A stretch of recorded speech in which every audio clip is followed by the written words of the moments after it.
Give us one more just because we haven't heard it in a while. Here we go.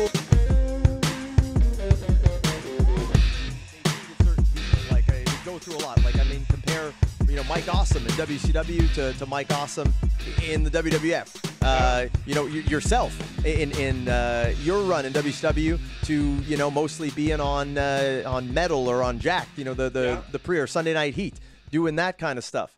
I just really felt that a lot of guys didn't get a fair shake. In the same token, though, there were guys that now weren't getting the opportunity on the main show and weren't getting the opportunity on Heat and Velocity and all these other ones. So, and a lot of people went, well, why do I got to be on Heat every week? Well, shit, if I'm not on Heat or Velocity, I'm not working at all. Yeah.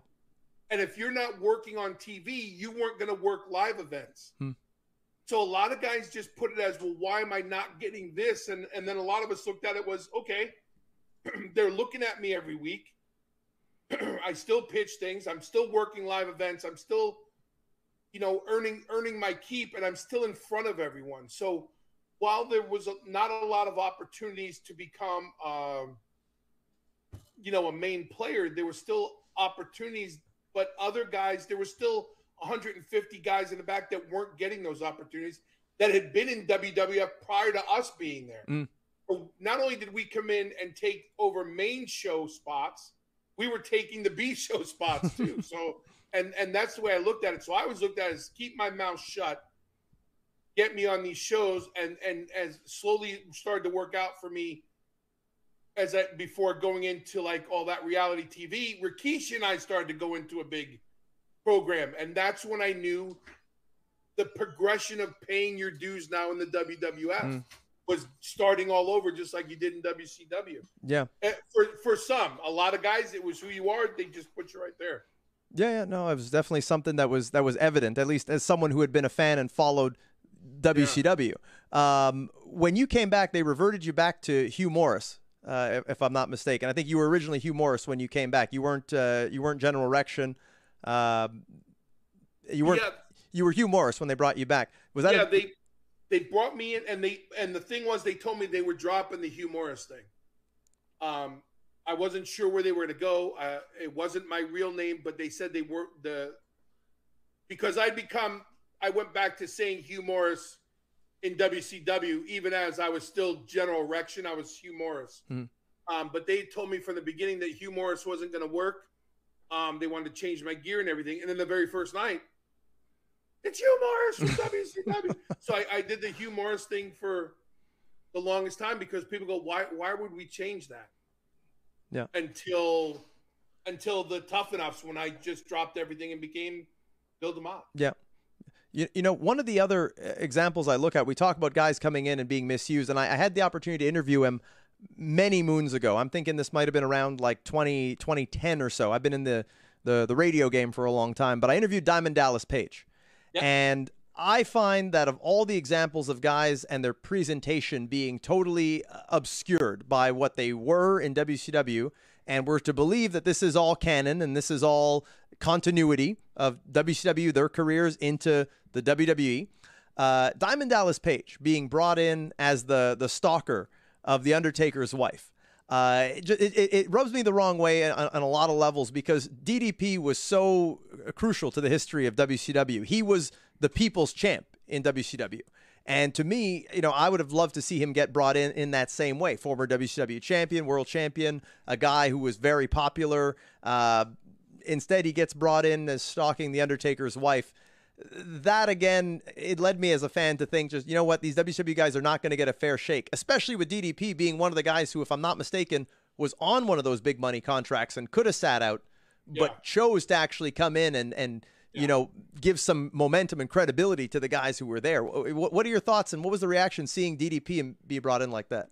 Well, knowing D anyway, he was a gamer. He's always up for anything, but I think there was a lot of people waiting to see Diamond Dallas Page of WCW, but he took it instead of taking the Bill Demott route and okay, let's do this. he inserted himself with the top guy in the company right away. So if that meant he had to be a stalker and do something out of the norm to come in, I don't know if I necessarily dug it or like, okay, let me sink my teeth into it, but I see why it happened because he eventually became who he was anyway. And I think that's the thing with WWF and, you know, WWE now is that it's, you come in a certain way and then do things that work this way. And then when they're ready, go be yourself.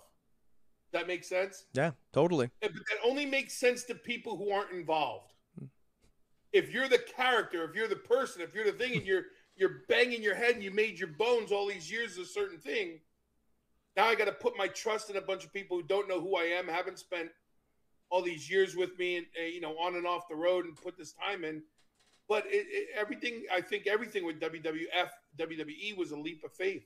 And I think Page did the right thing business-wise. He proved to them he was a player, same way that Booker did. Booker took everything they did and proved he was a player, and then Booker got to be exactly who he is. And I mean, look at Page's career, look at Booker's career, look at the guys. Eddie Guerrero had to do the same thing. He had to take a few steps, not back, but just a few steps left to then go be Eddie. It's interesting. Same with Rey Mysterio. Same, you know, it happened to everybody who came in. It's really interesting when you put it like that. It really puts it in a different light. And I think of DDP, and I think of, you know, he went through being the stalker, and then he started doing the motivational speaker thing there. The not a bad thing, it's a good thing. And I feel like he eventually turned that into being a babyface. Had that Mania match with Christian, which I think was a fantastic match. I love Christian's work too. And then kind of became that DDP like we saw in WCW. I think it sucks that he got injured at the time, because I think he was, you know, well on his way to achieving those same kind of levels of success. But yeah, he got there. And I think the same can be said about you. It's a very interesting parallel, because I feel after the reality TV stuff, like you said, with Tough Enough, you know, they repackaged you, they brought you back as Bill Demott. And I think you really had a good thing going with that character, with that bully kind of, I don't know how else to describe it, but very much it came across just like an old school bully kind of character. Yeah. And I think that was leaning more into your strengths and what, you know, you were good at with that the character there.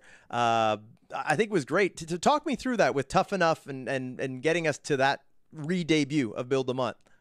Well, you know, we went in, and the thing that I really dug about joining WWF at the time, and I know I'm not supposed. Well, I don't work for them anymore, so I can say WWF. So we joined. It was still WWF, but the one thing that they did that I'm a huge fan of, and what I did every night in WCW, whether it was a live event or TV, I was always in the ring training. I was always in the ring training with someone, trying something, showing someone something, hustling around, doing something. So when WWF, when we had the opportunity, you know, guys are in catering, guys are hanging out, they had the WCW mentality. I got dressed and went to the ring. And so everybody saw me in the ring, and I got to meet some of the guys I didn't know, but I knew a lot of the guys from being on the road. And so I got to tussle with everyone. So even if I wasn't working that night, I was in the ring every night, sweating it out. And then someone came to me. First season of Tough Enough was Taz. The second season was Bob Holly. And then, so the third season was coming up, and they came up to me and said, hey, we got this show, Tough Enough. We see you out here all the time. Is it something you're interested in? Sure, I'm interested, because it's part of my deal, right? If they give me something, the answer is yes. Well, long story short, Tough Enough, a week into the show, they pulled me into a room. Vince McMahon and Kevin Dunn were on the phone. Things just aren't working out for Hugh Morrus. They're going to have to let him go. I'm like, I just got to California. I'm supposed to be here for 3 months shooting TV, and now I'm being told Hugh Morrus is fired. But the following statement was, we want Bill Demott, because they watched everything we've been doing. And they said, can you do that every night? And I laughed. I'm like, that's what I've been doing for like 12 years. And so they said, Hugh Morrus is done, Bill Demott. And so when I came back and they started to repackage me and do all those things, that's where it came from. They're like, be that guy 24 hours a day. And I'm like, Done. That's easy. I can do that. Now, were you, because I remember Velocity, you were doing commentary at one point too. Was that before the repackaging, or was that after? That was after, because I'd broken my neck. And then they took so long, a whole different story. It took so long to get me looked at the right way that I couldn't do any more in the ring. So when I got my neck fixed, the very next day I was on Velocity. The very next day? The very next day I got home from the hospital on whatever day, let's say Monday. On the next taping, I was in Connecticut so they could walk me through it. And then I was at TV's, cut my ponytail there. They cut my ponytail in the back, repackaged me a little bit. And I was the commentator until I got healthy again. And that's when I started training and OVW and, all those things again. But yeah, the Velocity came thing when I broke my neck. 03, end of 03. So it was right after Tough Enough. Things were getting going, just live events, whatever. Got injured. It was more than what they thought. But I was fortunate enough, because of the things that I did, became the commentator. Then I worked behind the scenes. And it led to everything else. Yeah. I found your commentary on Velocity. It was good. I had a lot of fun. Thank you. You had a different perspective, because I feel you weren't the stereotypical heel commentator. Like, you called it very neutral, very down the middle. You called it like a shoot. Like, I remember you being particularly critical on Paul London when London was coming up the rankings. And you're like, he might have wanted to consider not, going to the top rope and taking those kinds of risks and doing those things. When you got an opponent down on the mat, you should be pinning him.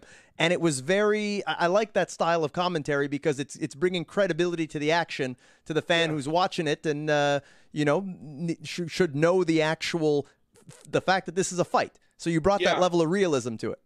Thank you. Yeah, there's a lot of guys I was taught, and Taz took me under his wing. Yeah, he has that style too with his commentary. Oh yeah. And he was great. Michael Cole was great with me, and Josh Matthews played a big part in my progression with that, because there wasn't a lot of time, especially on those magazine shows. They were talking about the pay-per-view or something else. Nobody was talking about the match or the person. And so when I started to do that, they're like, just keep doing that. And I was like, okay, I can do that. So it worked out well. I did that for about a year. Yep. And then I think Ernest Miller actually came on and replaced you. No, I replaced Ernest. Oh, you replaced Ernest. Okay, because they put him back in the ring.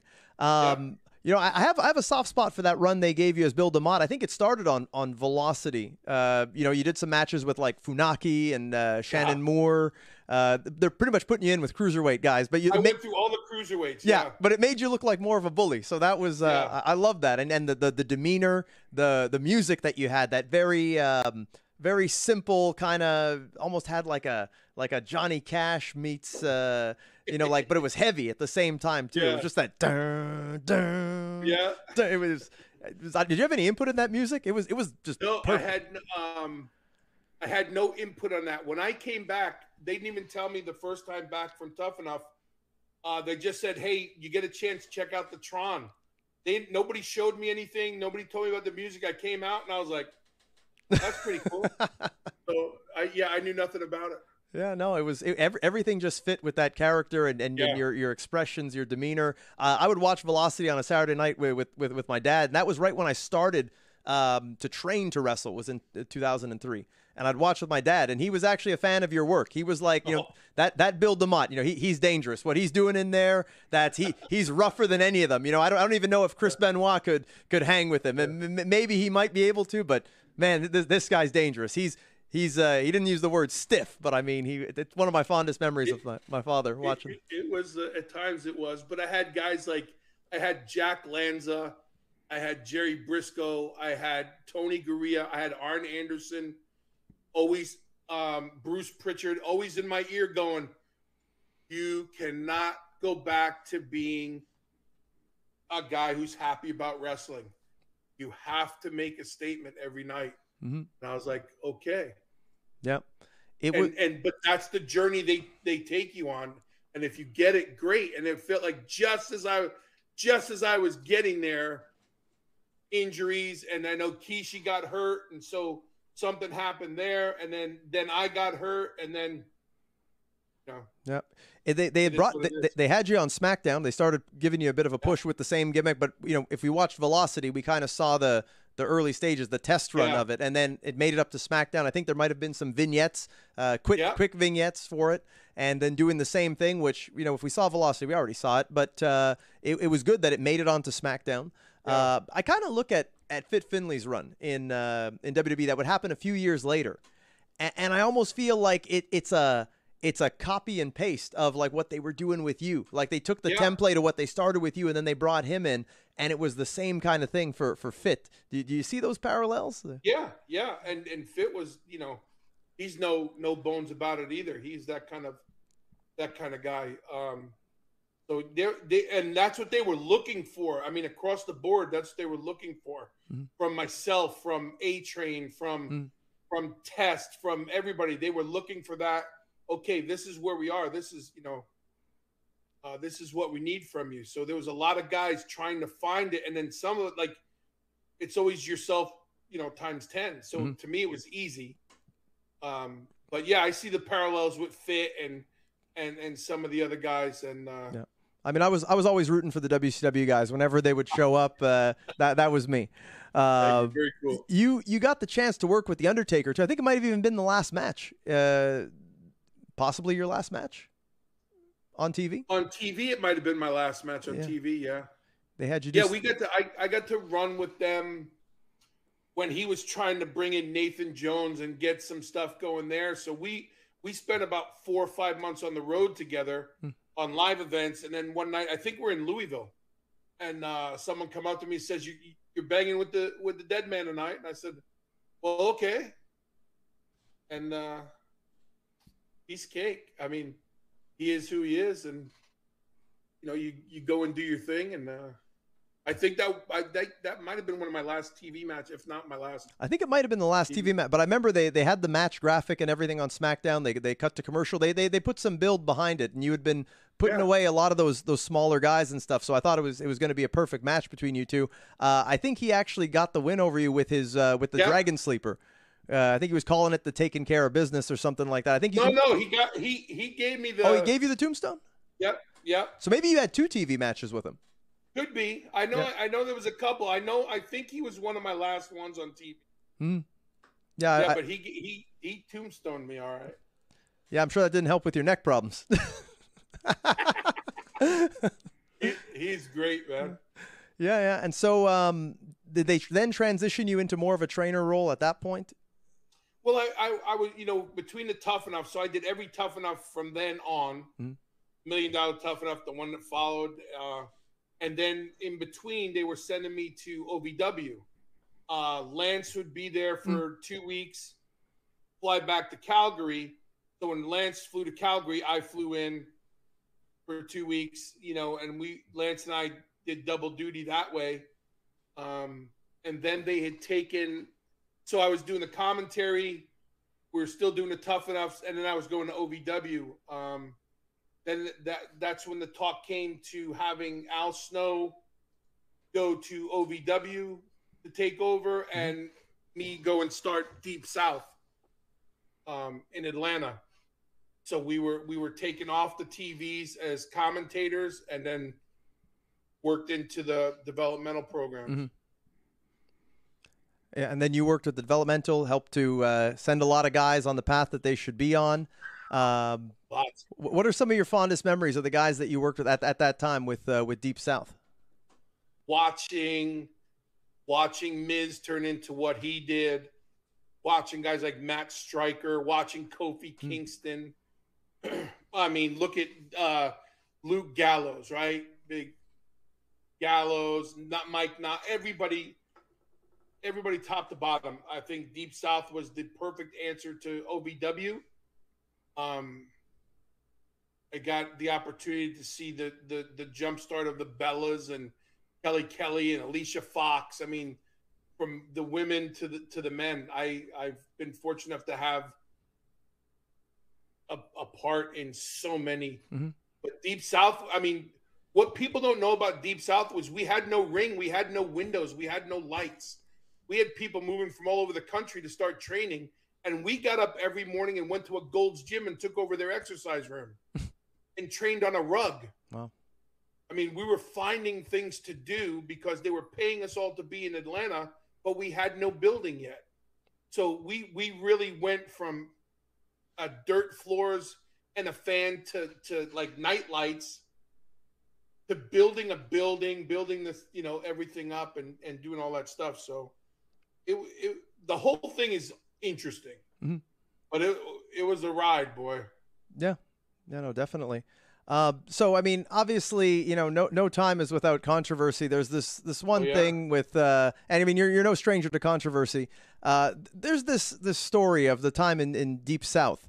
My friend of mine, Devin Nicholson, he talks about this time he was there training, and this story involving Gallows and Zack Ryder, whatever, with jelly donuts, this kind of thing. Yeah. You know, people have their versions of it. You know, he told me he was there and he saw it. He's got his channel now where he's got like a million subscribers and whatnot. What's your version? What's your side of the story with what happened there? Here's the truth. Here's the version, and it's in my book. I make no there's no bones about it. Every Friday, they called it Make a Deal Friday. They wanted to get off. They didn't want to train. So they try to make a deal. One deal was they would do 500 squats in a row if they could leave. So if everybody agreed on it, I would ask, deal? They'd all say deal. Well, they all did 500 squats, but someone went and complained and said, I made them squat 500 times. We would have been done 2 hours earlier if we would have just trained like we were supposed to. Mm-hmm. So it was Make a Deal Friday. So they came up with the deal. Says, I will put a jelly donut in my butt and give so-and-so the stink face. Everybody's going crazy. Yeah, make the deal, make the deal. I looked around. Now, and I say this openly, smartest thing I've ever done? No. But it's Make a Deal Friday. Everybody's in on it. We're all adults. So Gallows does a thing. Lo and behold, now with the new development of smartphones and people doing things, somebody who wasn't happy being there took the video or took a picture of it. And in the picture, you see me in the background laughing because it's the most ridiculous thing I've ever seen. All we had to do was train for 2 hours and go home for the weekend. At the time in Deep South, there wasn't a lot of live events. So when you were done on Friday, you were done till Monday. Now let me just clarify. When you say training, we're talking about wrestling training. Wrestling. Okay. And so instead of doing something physical after a night of TV, they wanted to make a deal. They used to carry each other on boards around the whole building if they didn't have to train. They worked harder at making deals than working. So the jelly donut thing is exactly what everybody said it was. Yeah. Because they made the deal. I agreed to it. Hey, long and short of it, not the smartest thing I've ever done. But at the time, the camaraderie amongst the 98% that were there, everybody understood what it was. And it was what it was. It wasn't, nobody made someone strip down and do something they didn't want to do. I mean, guys were making deals to do blow-up drills in women's lingerie. As long as everybody else didn't have to train. See, to me, the thing that rubs me the wrong way is, you know, a lot of these guys are under contract. They're getting paid to be there, aren't they? To be there. Yeah. So to me, for 3 hours a day. Yeah. So to me, who's the guy struggling for 17 years on the independent scene, you know, trying to, you know, be able to get any kind of an opportunity, get a foot in the door, that kind of thing, who would love to be there and training, let alone getting paid to do that, getting that to be my full-time job. It's insulting that it's like they're trying to make these backdoor deals with you to not do the thing they're there to learn and to make them better performers and to make them ready to be on TV. That's the part I find most insulting. And so the whole thing is, do you deny that? No, I didn't deny it. And when it came out, I didn't deny it. And then, so, you know, we'll fast forward a little bit and go back. So fast forward, I'm done with Deep South.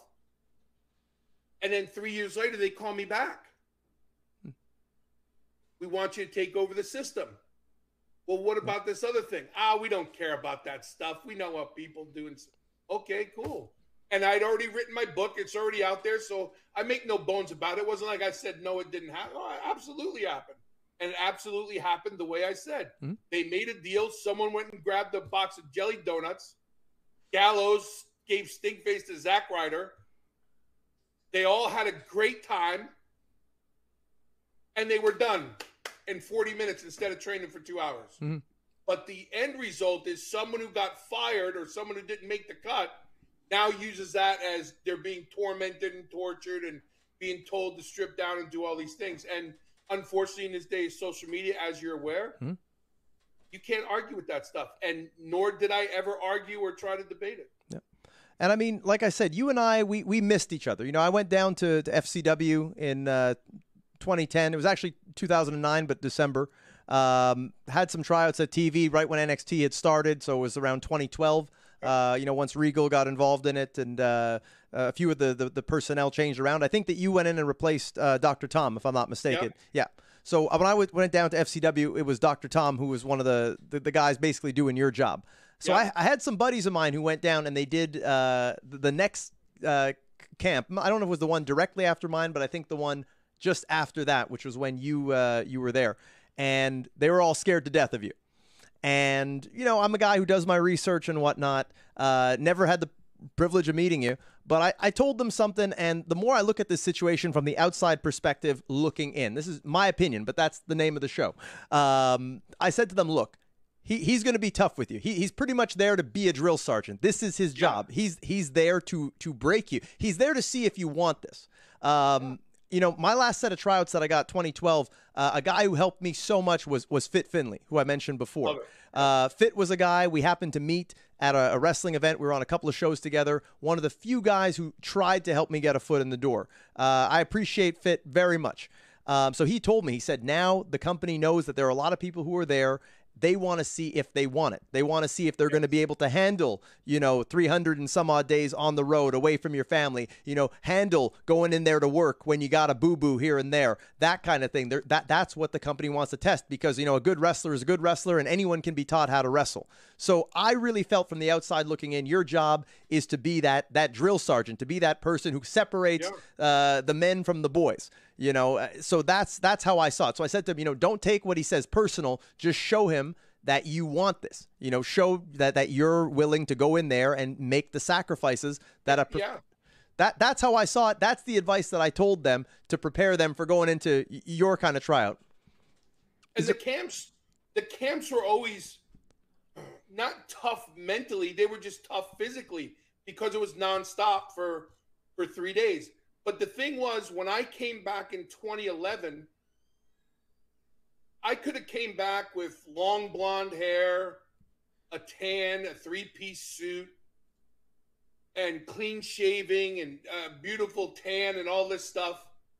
And it wouldn't have mattered because people only know what they read, what they hear, and what they see. And the last thing they saw of me on TV was Bill Demott. The last thing they heard was I'm now the internet darling. I'm the biggest heel in the world. I'm the guy who tortures people and stuff. So when people came in, they had a preconceived notion and they were worried about Bill Demott. They weren't there to try out. They were there to try to survive. You know, a lot of people came in like, I'm screwed already because he's there and he don't like it. You don't know me. You don't know what, and that's why I tell the 3 days of the camp don't define who you are. It's just to see if you're coachable, if you can move, and if you want to be here past the 3 days. And that's the thing. It never was personal. And so you talk to a lot of guys that came through those camps and has been successful. You talk to Miz, you talk to Gallows, you talk to a Mike Knox, you talk to a Kofi Kingston, Xavier Woods, Seth Rollins, up and down the board, and they'll tell you, is he tough? Yes. Talk to Ryback. Talk to all these guys. Talk to the Bella Twins. Is he rough? Yes. Does he push? Yes. He's hard on us, but he prepared me for what I wanted to do and be successful at. The people, and that's the thing. I wasn't there to be their friend. I wasn't even there to be friendly. But what everybody fails to remember is that my job was to help them, not to cut them. So if you're in there trying to cut everybody and make them fail, then they don't need me either. And that's what everybody didn't understand, that we both have a job to do, and our job is to get them better. Mm-hmm. So it became that, you know, and it happens in Walmart, IBM, happens everywhere you go. It happens in the NFL. The quarterback sucks and the team's failing and someone's unhappy and someone's got the boo-boo face. Get rid of the coach. Doesn't matter who the coach. Get rid of them. Yep. So and everything will change. So again, looking at the situation from the outside looking in, I can't help but get this sense, Bill, that you were put there to do a job. You were given specific orders. You carried out those orders, you know, to the best of your abilities and did what was told to you. Yes. Yeah. And then I feel you kind of got thrown under the bus. I feel you kind of were made a scapegoat. Now again, this is how I look at it, that if you put someone there to be, like you said, the coach, and to be hard on these guys and to, you know, separate the men from the boys here, then, you know, you got to know what you're investing in. You got to know that this is what we put him here to be. We can't suddenly say, oh, well, you know, we didn't approve of this. I kind of feel you got the rug pulled out from under you. Yeah. But that's the thing. Like, I didn't go into Deep South or FCW not knowing I had a bullseye on my back.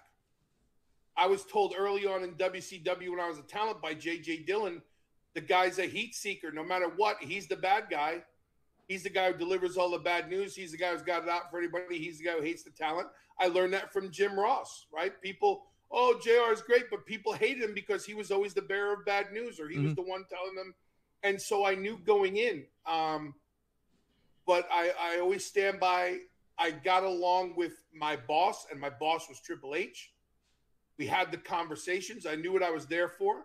I knew what I was brought in for. And I did those things. And when the time came, then you have the option of fighting a fight, or justifying what people on Twitter from around the world are saying who aren't there, and people are just voicing opinions, or you stand by what you know what you did, know what you're helping to build, and you move on. Because after 30 years, I realized in the wrestling business, there's no loyalty. I did my job. And instead of making it worse for everybody around me, and this is not me being a baby face or a hero or a good guy. This is me being the same guy I was when I was in Japan, Mexico, Puerto Rico, WCW. I'm here to do a job. You don't like the job I'm doing, and if it's causing a lot of problems, hey, I'm going to take myself out of the picture, because this thing's taking off. Yep. And that's the wrestling business. And if you go into it thinking that everybody's got your back and everybody understands you, and I did my job start to finish, because WWE came out and said they did their investigation. They did these things. So as much as, and in this time of wrestling, allegations and accusations continue, but you have to have facts. And the fact is, nothing was ever said or done to justify it, but I did what I thought I should do for a business that made me who I am. And that's a long version of, people are going to say and do what they want, and there's a lot of people who should have your back. I'm talking about executives and all these things. And as an employee of a publicly traded company, I could say I was treated unfairly, but I took the road that Bill Demott has taken since 1988 when I got in the business. And that's a people's word, and this is how it is. And I always say, now it's been 7 years. You said it in the very beginning of the show. You never say never. I love the business. I love the WWE. I love everybody there. I have respect for all of them. Everybody handles their business differently. The talents that are talents are still doing their thing and successful. The people that weren't happy and had to point the finger at their trainer or a head coach or someone else, they're not in the business anymore. And just to make it perfectly clear, if anybody ever thought that Bill Demott was the guy calling the shots, you're so sadly mistaken. I was the head coach of the biggest team in the world, guided by a boss. I wasn't the GM, boss, head coach. I was just the head coach. I was getting my orders and doing them the way they should be done. So I say this honestly, I sleep really good at night. I have no And oh man, maybe no. And I've had no bones. I just haven't felt the need to ever come out and go and be that wrestler who wants to debate it and point fingers and pull up all these facts and show the emails and all this other stuff I have. There's no need for it. Wrestling's wrestling. Well, sometimes it's unfortunate because, when you know in your heart that you haven't done anything wrong, sometimes, for guys like me and you, let's say, that's good enough for us. But in this social media era, it becomes where silence leaves only one narrative. And then people, even though the facts aren't there and don't support it, people would rather believe, why let the facts get in the way of a good story? And people will form their opinions without looking at the facts, and then they'll decide to want to believe that. That's why I appreciate you coming here on the show. And I do enjoy interviewing people like yourself who can sometimes find themselves at the center of controversy, because I'm not a person who will believe anything without hearing both sides of the story. That's unfortunately not the way it is on social media with the way people are. And you look at it, and we'll take my situation. When I stepped down and when I decided to leave my position, which I didn't have to do, I could have made a big thing out of it. But when I stepped down, within 24 hours, that was the end of it. So how bad was I? And if these people had such a hard time, where were they? Or did people who had no idea who I was, because there was people coming out of work saying they were at camps, they paid to get into camps, I charged them to get into camps. There were stories that are so not believable, but because they're on social media, people get to jump on it. You know what I mean? Yep. But at the end of the day, I look at it like this. The system that's in play for training talent is mine. The curriculum is mine. The training camps, how they run the training camps all over the world, came from Bill Demott. I put together a fail-safe system to help grow this business. And when I watched the film and I watched the videos of them training people and doing all these things and how the camps are and people talking about it, that's my system, and I helped create it. So I've been a success in this business for a long time, and that's what I hold on to. If it was different and none of these people ever made it and they're down and out, and like I said, you talk to anybody you want and they'll go, yeah, he's a hard ass. Yeah, he can be tough. Yeah, he doesn't pull any punches. Tell me one coach that does. One successful coach. And I don't claim any wrestler. I don't claim the Miz. I just say I was fortunate enough to see him do his thing. Kofi, I'm just fortunate enough to have a hand in it. The running joke was I replaced Dr. Tom. Dr. Tom replaced me. I replaced Dr. Tom.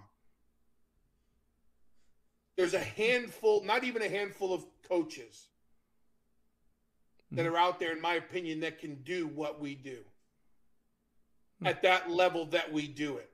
No disrespect to any coach, but you don't handle a whole company internationally, over 200 talent, salaries, personal problems, all these other things. But not one of those talent did they ever come and say, that time coach pulled me in his office and sat me down because I had some problems at home with my dad, my mom, my health, my medical bills, my this, my that. We don't hear that. We get to hear in social media what people, controversy, right? Controversy makes headlines. Yep. And so I've never been down with that. And I'm okay with being the internet heel. And I if you see behind me, there's my family watching TV. My dogs are running around. I have somewhat of still a healthy body. I'm still walking good. And I love this business. So I learned early on, I was guided by smart people to not take this business too personally. And so it wasn't easy to resign, but it also wasn't hard because that's not the job I signed up for. I did my job. I set the tone. We made something very historic. And I hang my hat on that. Yep. I want to ask about your resignation. It's going around in my head, and I just want to know for clarity's sake, were you under any duress to resign, or was this solely your decision and that's it? Duress mean like were people knocking on a door and saying? Was there any pressure on you from inside? No. Okay. No. We just made our first out of state. We were in Cincinnati. We did our first live event. I forget, it was Cleveland or something. The next day was the Arnold Classic. The internet was blowing up. People were like, wow, this is getting out of hand. I talked to the guy who was supposed to have all the paperwork in place to show that they did the discoveries and all this stuff, because that's how they work. Everybody dots their I's and crosses their T's. And back to your point, there's definitely drivers of the bus that wanted to see opportunity and thought that if I was gone, they could have the opportunity. By the way, none of them did. So that sucked for them. But no, I wasn't pressured. And it was one of those conversations that two men had. Looked each other in the eye, said thank you, got my bag and got on a plane and came home. I mean, that sounds pretty simple. I just there's never been hard feelings. There's never been ill will. When the tragedy with my daughter happened, one of the very first people within 24 hours of reaching me was Vince McMahon. There's no ill will with me in that company or any company. So I have no, like, people are always asking, people want to pay me X amount of dollars for this. Give me the behind the scene. Really give me, you got my honest feelings today. I mean, it is what it is. And I appreciate that. I really do. And I think that it's unfortunate that people jump to conclusions. And yeah. I think, Bill, if I can call you Bill, yeah, I should. I don't know if I've earned the right. I don't know if I've earned the right to do that. Absolutely. I respect those that have paved the road for me in this business, but Bill, I just think it's unfortunate that this story hasn't been. Or more people won't look into it, because obviously, like you said, you have a book out there. The material is there, but people would rather choose to believe the popular narrative, which, anyone can go around, and if a bunch of people all say the same thing, if they say, this person is a murderer, this person's a child molester, what a bunch of people say it, people will just believe it rather than looking into it. And a bunch of people are saying it, so it must be true. And I think it's unfortunate that the story's not out there. And I can tell you that with this interview, we want to get that out there. We want to get your side out there, because it should be heard and weighed in the balance when anyone is deciding their opinion on someone and wanting to vilify their character. While I appreciate that, and I really do appreciate that, I also feel like those certain people don't deserve that. Like, there's a guy who wrote an email and tried to get everybody in the company to sign the email and send it to the company. That guy who brought the email to the company came out 2 years after I was done with the company and said he did the wrong thing. He was trying to protect himself, and he thought that was the only way out, was to make this email and these accusations and stuff. But nobody followed up on that story, because by that time there's no story. It's just he said, she said, and that's the way I always looked at it. And I've never felt in 7 years.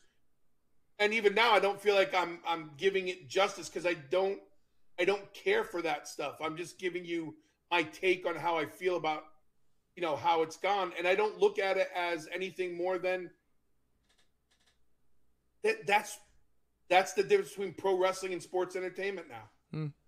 I think that's the difference, because, there's a little bit more entitlement. There's a little bit more, well, I was promised this, and this guy's not making me successful.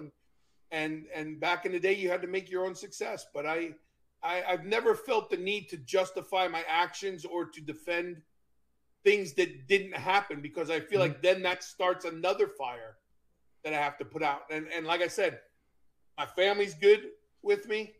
My church is good with me. My community is good with me. My friends are good with me. And the people in this business that I know and care about are good with me.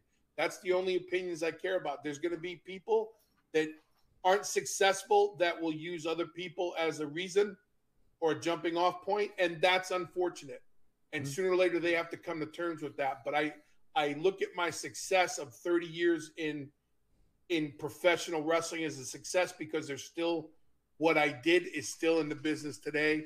And that's what I hold on to, man. And that's why I like talking wrestling and all those things. And that's why I still watch the product and still have my eyes out for the next guy or girl that has something to offer. And then, So I mean, you mentioned before, and it's good that you're still watching the product. Love to talk to you about that. Again, don't want to take up too much of your time, but you mentioned Vince McMahon, and obviously that's been a hot topic here lately. Who would have thought we'd see him retire? I never thought I'd see it happen. Many people feel the same way. What are your thoughts on everything that happened here with Vince and his retirement in WWE? As you can probably understand after this conversation, I'm not a big fan of accusations. A lot of people are saying these things coming out are all facts. Vince McMahon, just like Eric Bischoff and Kevin Sullivan, gave me an opportunity. He lived up to his part of the deal. I lived up to mine. Every interaction and my relationship with Vince has always been good. And I hate to think that he's going through whatever he's going through. That's not for me to judge, whether it's a moral issue or a legal issue. That's not for me. There's a lot of people going to jump on it. I went on social media and simply said, there's a lot of people who are going to have a lot to say. I choose to say thank you. I'm not condoning what's being said. I'm just going what I know, what Bill Demott knows about Vince McMahon. Mm-hmm. And I think that's fair because, and I think so when it happened, my eyes were like, I can't believe, this day. And I put it to the same thing. I couldn't believe what developmental turned into when we built the Performance Center. I never thought I'd see it in my lifetime. I never thought I'd see Vince not part of the WWE. But, and I think a lot of people have said it in this past week, you're never going to take Vince out of wrestling. Even if he's not part of it, he laid the groundwork for everything. Now, whatever happens personally and all that other stuff, that's for him and for his family and his people to work out. As far as me, I don't hold an opinion on Vince, anything other than we did exactly what we said we were going to do together. And however it works out, there's a lot of people I think that should stay out of it. If it doesn't concern them, they should just stay out of it. But it's an easy target now because it's on the news. Yep. And you said he's the biggest villain in the world right now. Yeah, but I mean, all things will pass eventually. Like you said, with your situation, people stop talking about it the next day. So, I think that this. But Vince was the biggest topic in the world until they announced Triple H taking over the head of creative. Yep. Then everybody forgot about the Vince thing. Mm-hmm. So it's you call it whatever you want. It's still pro wrestling, and it's still here's the topic of conversation today. One of the things, and you can probably touch on this quite a bit because you've probably had to work with a lot of these people. One of the things I've been very outspoken about is the hiring practices within the WWE because they shifted recently. Now, they went through a period where they were hiring guys like me, independent wrestlers, guys who had been honing their craft, to now wanting to hire athletes. Like they have this new Next in Line program, hiring people who've never wrestled a day in their life. Now, I've made the statements. I'm a very controversial guy. I kind of speak my mind, sometimes maybe to my detriment, but I wouldn't be able to call myself the harbinger of truth if I didn't, and I held things in. But to me, it's kind of like saying, we're going to, like the NFL, we're going to stop hiring guys at a college ball, and we're going to take people from other walks of life, other sports, right, people that look a certain way, and we're going to teach them how to play football, and that's going to be the new NFL. To me, right, something just seemed a little off. Now, maybe it's because I'm on the other side of the fence, although I was a hell of an athlete, still am a hell of an athlete, but I have an athletic background. But to me, it just seemed odd. What are your thoughts on the changing hiring practices and them going in that direction, at least for the time being? So we'll use you as the example. So you come to me with 17 years under your belt, and now I'm saying to you, do this way. Your first instinct, but I do it this way. Watch how good I can do it. I'm really good at it, and you're gonna like this way more. I understand that, but this is how we do it. Can you do it this way?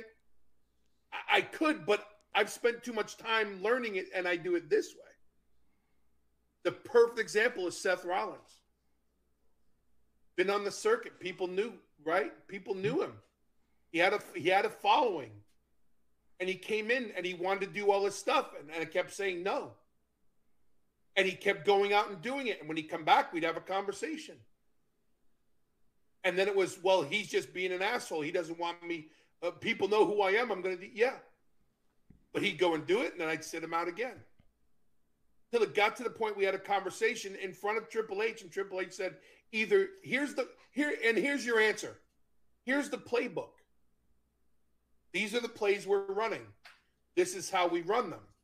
You can learn the plays, build your trust, and then let us cut you loose and be the biggest star you can be.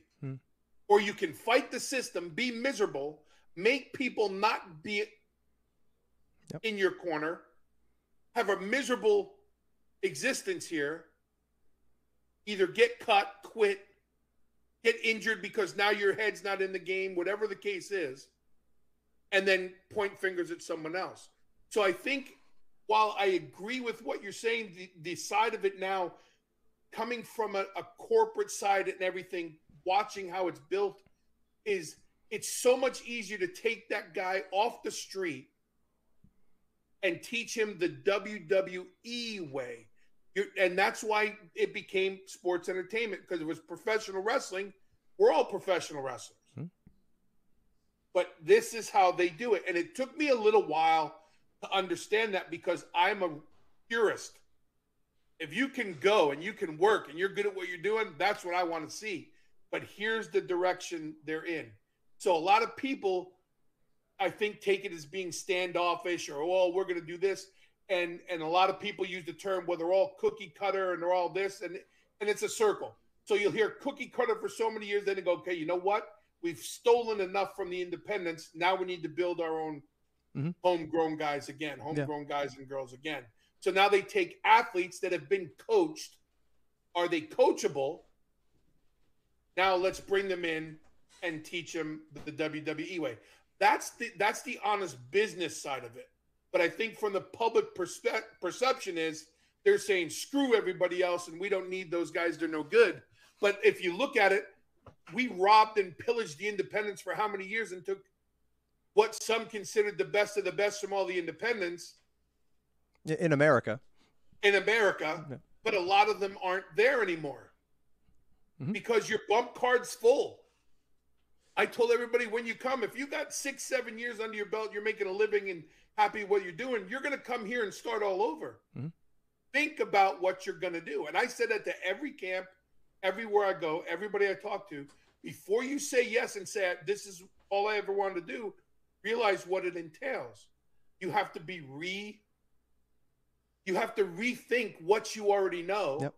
And the thing that got you in the door is the thing they're trying to change just for a little bit before they have the confidence to go, that guy's money. And now look at Seth Rollins. Seth Rollins should go on a speaking tour all over the world and talk about his experience. Same with Sami Zayn, same with Kevin Owens, same with Pac, all those guys. Yeah, no, it's a very interesting take, but I think it speaks. It's a hard pill to swallow. As a wrestler who's put their time in and learned their craft, it's a hard pill to swallow. And I think that's what people forget about me, because I got into it the same way you did. So I'm not saying it's my, perspective. I'm just giving you the perspective of, you're coming to me. Here's what we do. And that's the simplest way, because that's the way Hunter would say it. Here's the playbook. Yep.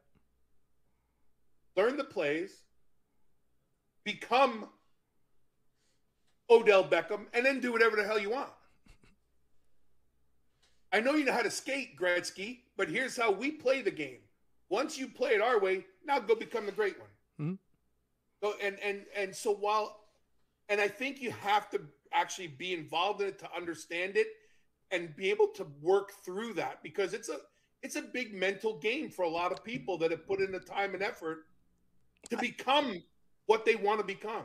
But I don't think it's that complicated. And this is why I like... It's really not. I don't think it is. I think it's like, look, I was a big fan. Are you a baseball guy by any chance? So I played baseball for 16 years. I was one hell of a baseball player. Johnny Damon was one of my favorite baseball players. Boston Red Sox. Johnny Damon had the long hair, the beard, all that, and he was doing that to stick it to the Yankees.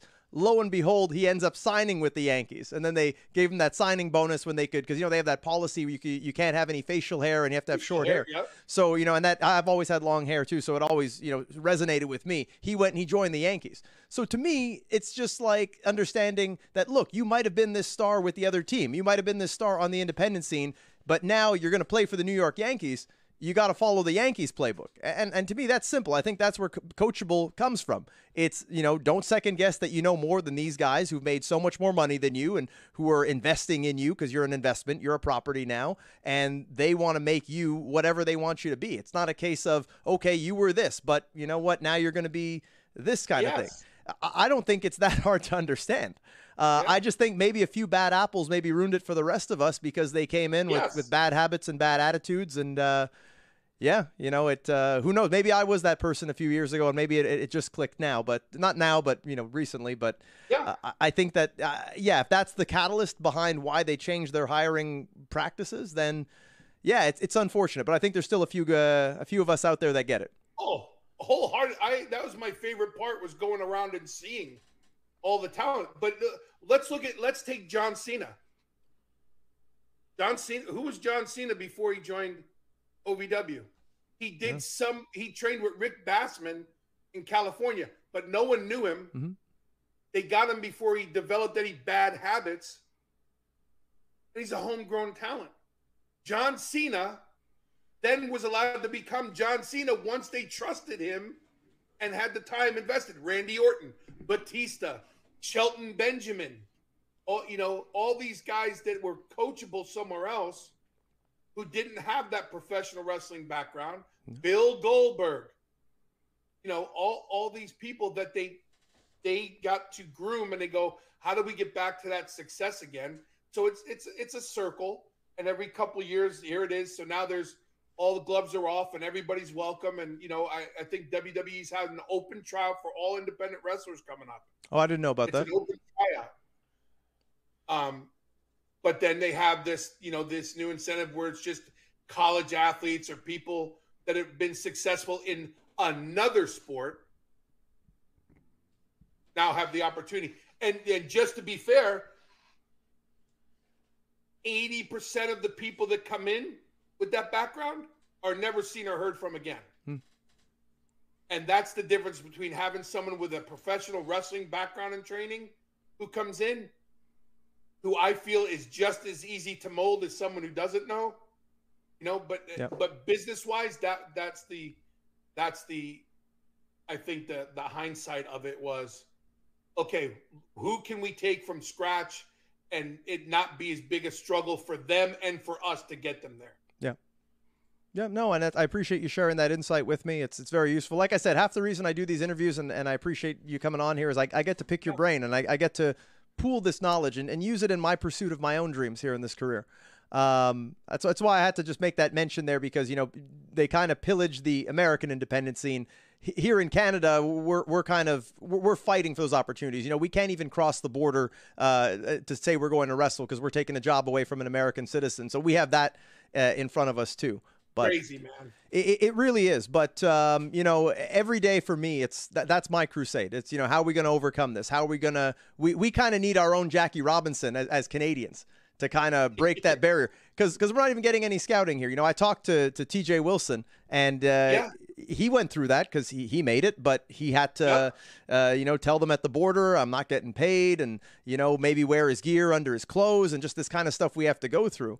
I've been a big advocate for that. I had an article in Pro Wrestling Illustrated. They were kind enough to give me a 2-page spread talking about how in Canada, it's not the same. It's not that equal opportunity. Even just to get the work visa, you have to have proof. You have to show that you're better than an American at doing the same job. It's easier for us to go to Australia and get independent wrestlers than it is from Canada. Yeah.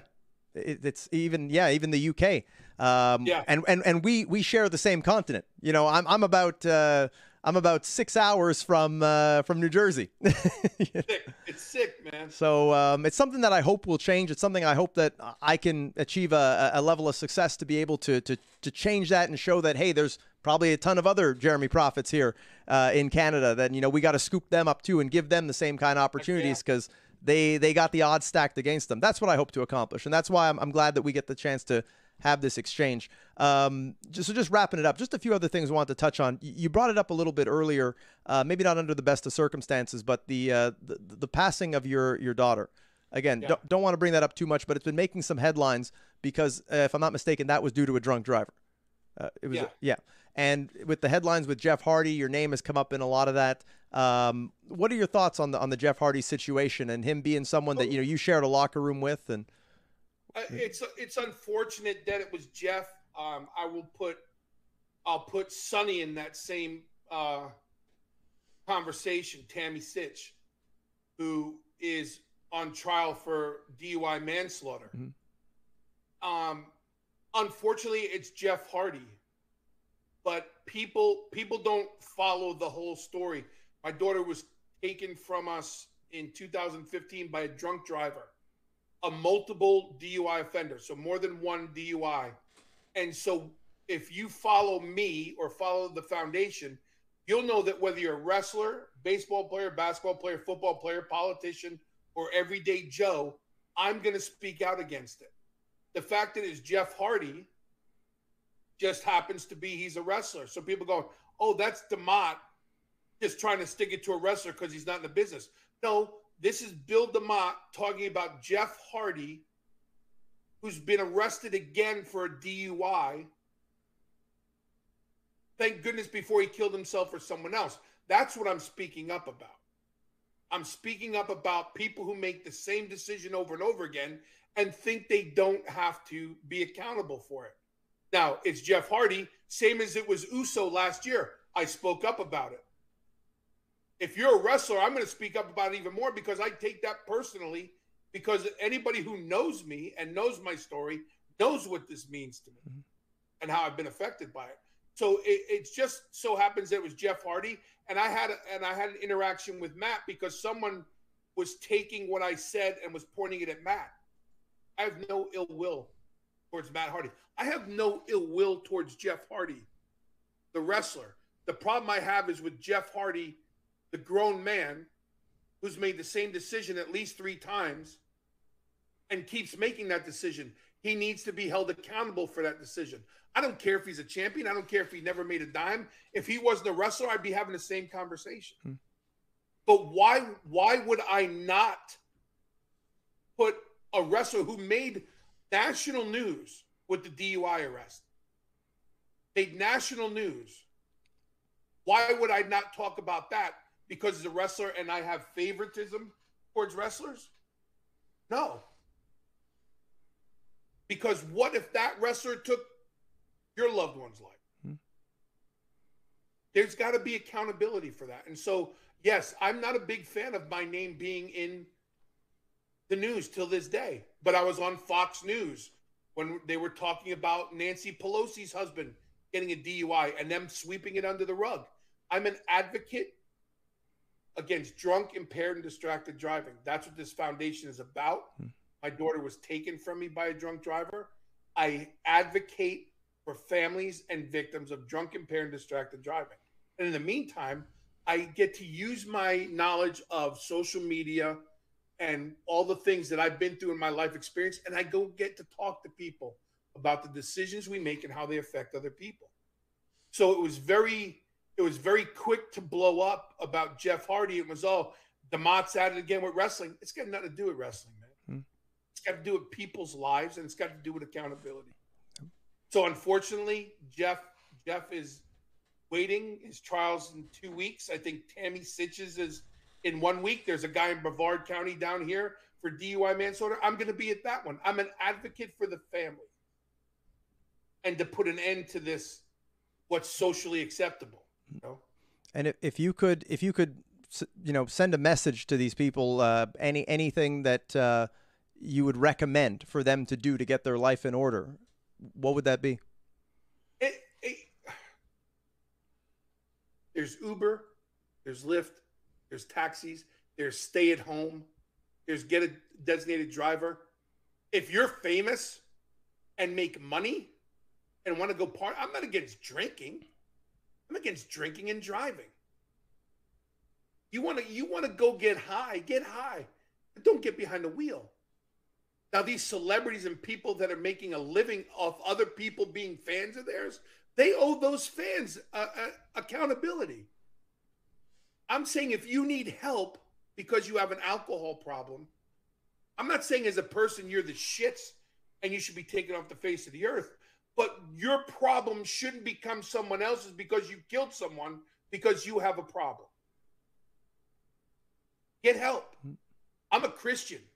I'm a Christ follower. I don't hate anybody. I don't wish anybody ill will, but I will hold myself and everyone else accountable if you make a decision that takes somebody's life because you're living your best life, because you're doing what you want to do. No one else matters. Well, in wrestling, people pay to make us important. Now, if I get out and get drunk after a match and I go and what happens if I kill 3 fans? What happens to that fan? Well, it's nothing. He's a wrestler. It's okay. Anybody who speaks up is wrong. No. Anybody who doesn't speak up is wrong. The people who gave Jeff the rental car, they're wrong. They should be held accountable. But Jeff Hardy put himself in his position. This isn't the first time. This isn't the second time. This is at least the 3rd time. No excuses. So unfortunately, it's a wrestler calling out another wrestler. But where's the uproar when I'm calling out the NFL, the Major League Baseball, the NBA, the politicians, the everyday guys? I call out cops who get busted for drunk driving. So this isn't a I don't go after wrestlers. I love the business. I do my best to protect the business. But as far as the Jeff Hardy thing, I lost my daughter because someone made a decision. What they want to do is more important than anything else. It's not about wrestling. It's not about sports. It's not about coaching. It's not about, well, I'm mad at something else. It's about trying to save someone else from going through what my family's going. That's what it's about. Yep. And you have every right to that. And I think there's a good message behind there, of getting help and not being that person that robs someone else of their life or losing your own life to this problem. It's not the most comfortable subject to talk about, but it's one that needs to be heard. And I think in a lot of ways, that's something that sums you up, that, you say a lot of things. Maybe it's not what people necessarily want to hear, but it's stuff that they need to hear. That's how I see it. So with that said, we're kind of about to wrap up here. Just wanted to know, with it all said and done, you've said that, never say never. Would you maybe be open to coming back and possibly coaching? Do you maybe see maybe an in-ring, one last match, one last hurrah? Is that ever on your mind? Yeah. I've always said the running joke in my house is if they ever bring back the gimmick battle royal at WrestleMania, I would probably come back for that one because I think it'd be a lot of fun. But my in-ring days are long gone. I have a 13-year-old who plays baseball on a national level. Oh, okay. So he keeps me busy. I try to stay physically able to walk to his games. But I think I'm always going to be a coach at heart. Matt Bloom, who took over when I left, was set up for success. I think the world of him as a coach and as a person. And I would always be open to the opportunity of stopping in, spending a week maybe as a guest coach, or playing some kind of role, because there's a lot of knowledge up here and there's a lot of vision that I think I still have to share. And I'm always open to that. And I think if everybody's comfortable with that, and if there's ever an opportunity, I think that opportunity may come up, and I'll always be open to it. But I say this, the direction of where it's going, they have a great head coach. They have a great person running the show in Matt Bloom. And if I could ever be of assistance or come in for a week or something like that, I'd love to share the knowledge and see what's going on. But I'm okay where I'm at. I mean, I'm okay. Yep. Well, talking to you, I can definitely see you're extremely knowledgeable. I feel very blessed to have had this conversation. I hope we get to have it again. Yeah. Many more things I would have loved to ask you, and I think this is going to end up having to be a 2-part episode. All right, we'll do it again for sure. You've been extremely gracious with your time, and the young WCW fan in me is just just so happy to get to have this conversation. I hope I get to meet you in person. You said you're in Florida. Yes. You're in Florida. Yes. Orlando, yeah. Okay, I might be going down to Atlanta if things line up well. That's not too far. Who knows? I might have to pay a visit to a few friends out in the area. But yeah, I look forward to it, and again, I appreciate the opportunity because I really do look forward to talking wrestling, especially with someone with knowledge and and I say this respectfully, a fan of the business before you got into it. And I think you have a great perspective on what the business is and what you're doing. And this shows a great opportunity. And I hope a lot more old farts from WCW come on it and share their experiences with you too. But I really do appreciate the time, man. It's been a lot of fun. Yeah, likewise. And like I said, I'm going to keep pushing forward in my own career, hope to accomplish big things. And we'll always be thankful that, great guys who paved the way like yourself took the time to come on and talk to me here, a nobody from Montreal, Quebec, Canada. You've been to Montreal? Yes. Yeah. Well, great. Where I'm yelling at my wife. Where's my not favorite place? Where's Lance from? Calgary. I don't like Calgary. Yeah. Very different here in Calgary. Very different Calgary. Yeah. But love it. And thank you, man. I look forward to doing this again. I hope to meet you down the road. Awesome. I'm sure it'll happen. Definitely. Thank you, brother. So with that, for my esteemed guest, Bill Demott, this has been another episode of Jofo in the Ring. You can follow us on Twitter at Jofo in the Ring. You can follow me on Twitter at Jeremy Prophet. Bill, I'm going to give you a follow, so I'll always be able to keep up to date on what you're doing. And you can follow us back if you want. Follow us on Instagram and here on YouTube. Don't forget to comment on the episode if you enjoyed it. And with that said, I cannot think of anything better to say than our catchphrase that ends every episode, which is that wrestling is life. So, Jofo, I'm going to gargle a shot for Kurt Hennig and everybody before we go. Oh, no.